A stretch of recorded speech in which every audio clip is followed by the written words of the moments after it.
How's it going, YouTube? Prisco here, coming at you with another deck profile. And I know, before anybody yells at me, it's been quite a while since I've uploaded any videos. I've had plenty of other deck profiles that I've been wanting to do, deck profiles from the that have been topping our locals, which you can see on our side that way. And to be honest, I haven't gotten around to it. I've been really busy running around like a chicken without its head, working on custom field centers. I've been working on, oh man, I put them somewhere. I don't remember where I put them though. Custom field centers, custom tokens, and we actually have a playmat coming out very soon. We should be getting them in the mail. I've been taking pre-orders, so if you are in the Discord, you probably have seen it already. If you haven't, make sure you check it out. I will post a link to the Discord in the description below, as well as you'll probably see the image of the actual playmat at the end of the video, before we sign off. So as you can tell by the title of this video and the thumbnail, we are going to be playing Buster Dragon Rokket Eldlich. Deck's pretty nice, not gonna lie. It's a pretty good counter to Dragon Link, which is not the best deck of the format, but definitely one of the stronger ones of the format going forward. And I'm not gonna lie, I know you guys are waiting for a Time Thief deck profile. Don't worry, that's coming very soon, as I get the cards in the mail. But not gonna lie, this deck is very fun. It's very grindy, and it's pretty fucking thick. So without further ado, let's go ahead and get into this deck profile.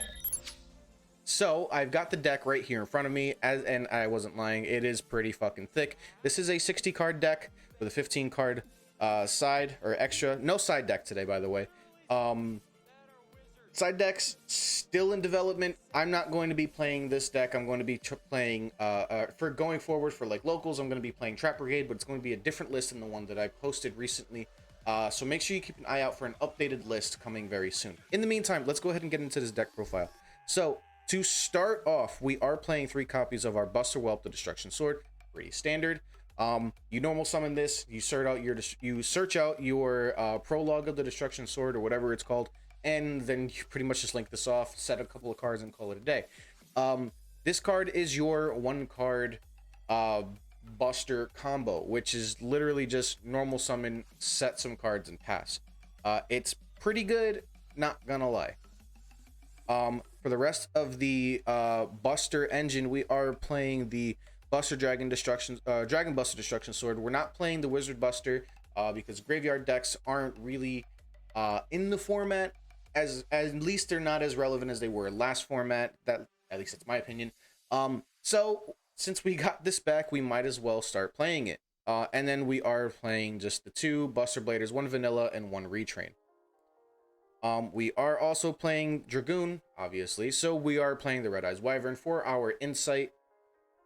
And then for our Rokket package, we are playing 3 copies of Rokket Tracer, and that's only because this is also just a solid normal summon, and it helps with the grind match if you actually have to go into it. Following after our Tracer, we have our Recharger and our Synchron. Tracer is your, like, kind of like a 1-card starter. You can normal summon it, go into Striker Dragon, and do your plays from there so that you can get out either of these boys. It's also a tuner, so you can go into like Boral Savage and what have you.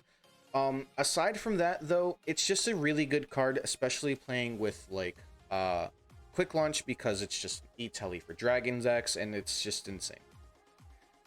Moving forward, we are playing 2 copies of Eldlich the Golden Lord. You could play 3 if you want to, but I really don't think that's correct. I think that 2 is perfectly fine, because most of the time you're going to be tutoring this out with your Scarlet Sanguine anyway, and if you do open it, then you're pretty much fine. It doesn't really matter. For the rest of the monsters, we're playing the 2 bricks. For our Dragoon, nothing really much to say about this. And then for hand traps, we are playing 3 copies of Droll and Lockbird, 3 copies of Ash Blossom of Joy and Joy Spring, and then some more hand traps, which you'll see in just a moment when we get into our traps. I was playing Effect Veiler, and I also was playing the Scarlet Sanguine at one point. I decided to, or not Scarlet Sanguine, the Moonlit Chill. That's what it was called. Where did I get that mixed up? Moonlit Chill. We were playing that at one point because I took a lot of inspiration from a buddy of mine's list when I built this originally, but I decided to take those out because Imperm just does the job a lot better, which we are playing, so you'll see that in just a moment. Going into the spells, we're playing 3 copies of Pot of Prosperity. Cards really fucking nice. This can go into a multitude of decks, and honestly, this card helps so much, so like with just draw power and unbricking your hands and just being able to dig for that one key card that you really need to combo off. This card is insane. Alternatively, you can play like Extravagance, but then you would have to change up the extra deck quite a bit. For the rest of our spells, we are playing 3 copies of Quick Launch with the 1 Boot Sector. Pretty self-explanatory there, since we are playing the Rokket package. And then we are playing 3 copies of Red Eyes Insight, as well as 3 copies of Red Eyes Fusion. Essentially, we're just playing 6 copies of Red Eyes Fusion with this. The 1 Wyvern is our brick to send off of Insight so that we can search this.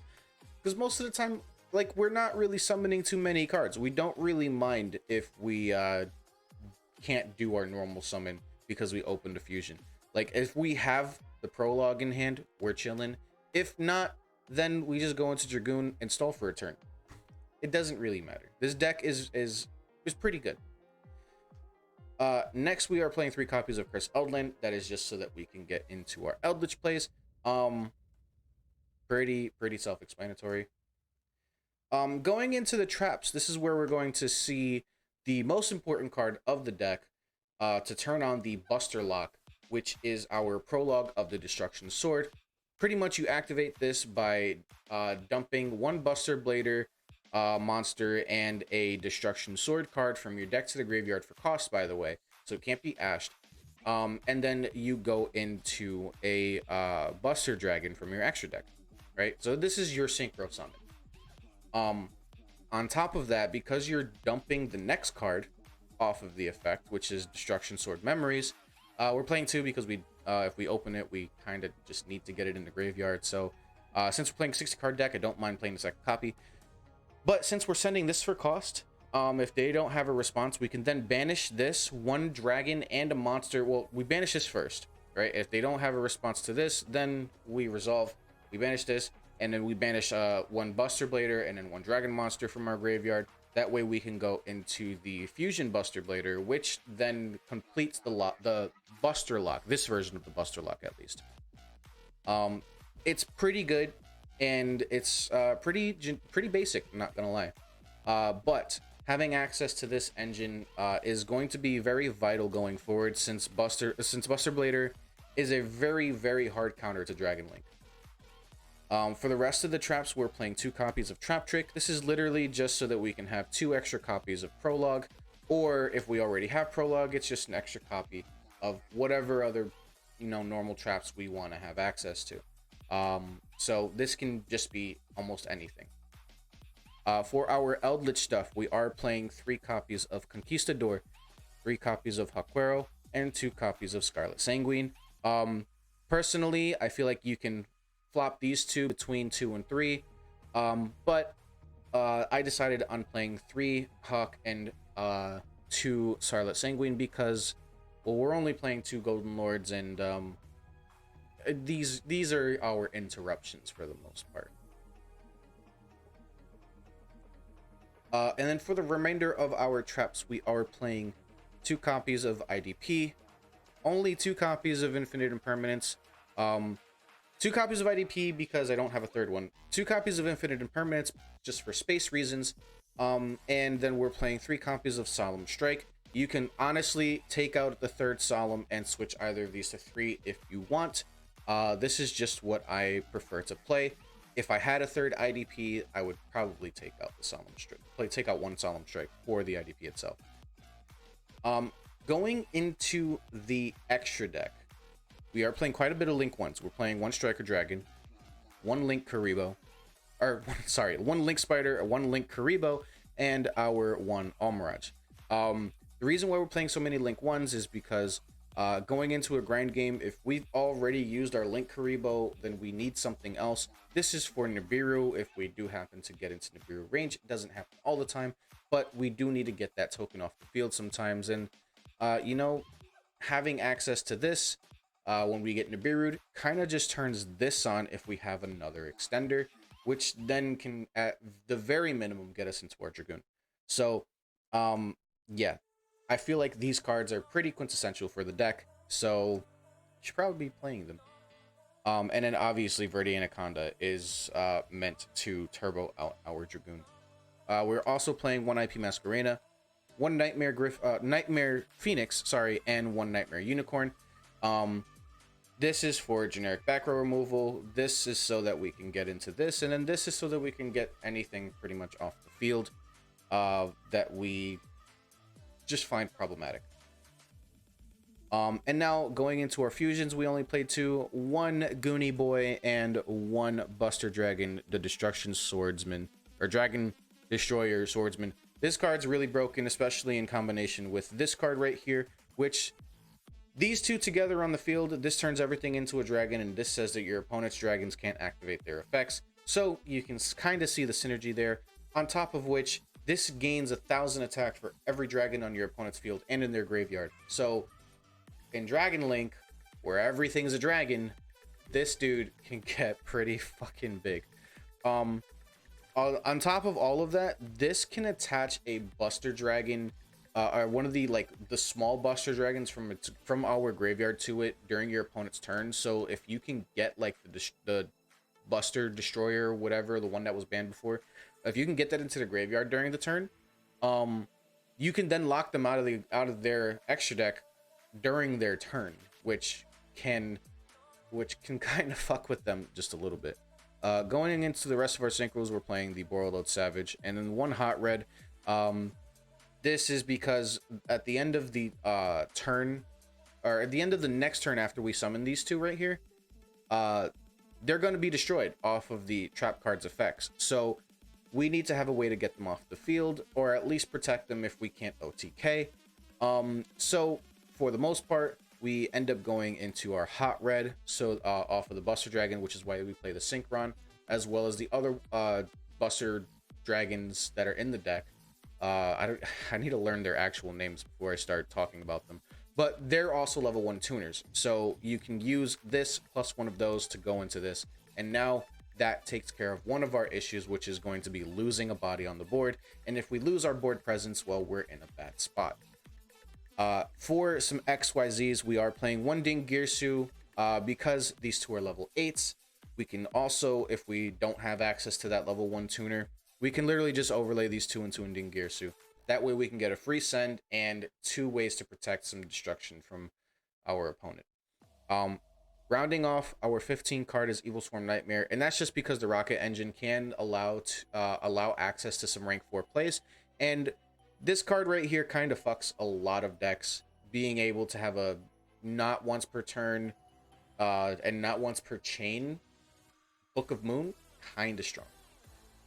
But either way, that is going to wrap up today's deck profile. So I hope you guys enjoyed, because I know I really do like this deck quite a lot. But really quickly, I do want to show off these tokens and these field centers that I've been making. The tokens are more so just practice for me to figure out how I want to create them, and I did make quite a lot, because if you look at these, some of these are quite busted.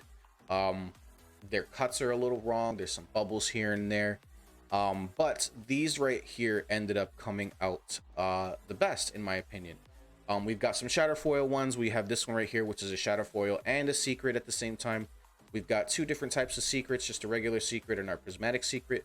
And then our Imperial tokens, which this one's a little crooked. And this one is just our basic shadow foil token. All the tokens are going to be for sale, made to order. So obviously you're not going to be getting these jacked up ones. If you do want to buy some of these, whether they're the Imperial ones or the Prisco YGO ones, you can order them by DMing me through Discord. We have our Bunny Girl Senpai Field Center. We've got some, cult classic 02 field centers. And then, you know me, I've got to have my Time Thief field centers because, big Time Thief nerd over here. We've also got a Light Yagami field center, an Albedo field center, an Asuna field center, Bulma, Dark Magician Girl, and El Shadal Construct. Now, obviously, I don't own any of these images, so obviously the copyright stuff will go to whoever owns the images and whoever the creators are. But if you do have anything that you want to custom order from me, I do make all of these by hand. I have I don't know if you can see it over here, but right here on this table is all my materials that I've been going through. And I do have an actual bottle of acetone right here that I'm almost done with, so I'm gonna have to pick up some more very soon. Anyways, if you do want to order one of the playmats, make sure you hit me up. If you're in the local area and you actually go to the Imperial Gaming and Collectibles store, they will be sold in store as well. Prices will vary depending on where you're picking it up from. If you are picking it up in store, it is $50 for the playmat. If you are picking it up or having me ship it out to you, it's $65 just to cover the shipping costs.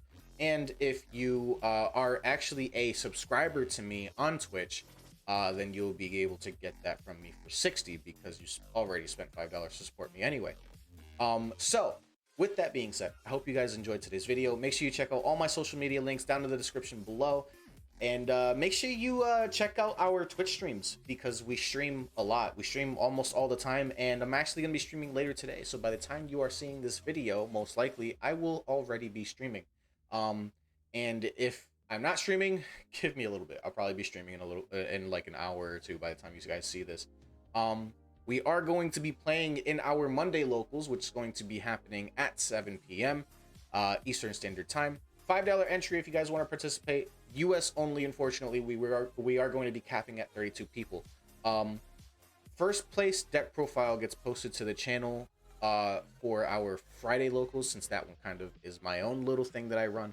But Mondays is run by the shop itself, so I like to participate when I can. So guys, thank you again for watching today's video. I really hope that you enjoyed, and hopefully I'll see you again in the future. So guys, stay hydrated. Peace out. Love you all. Deuces.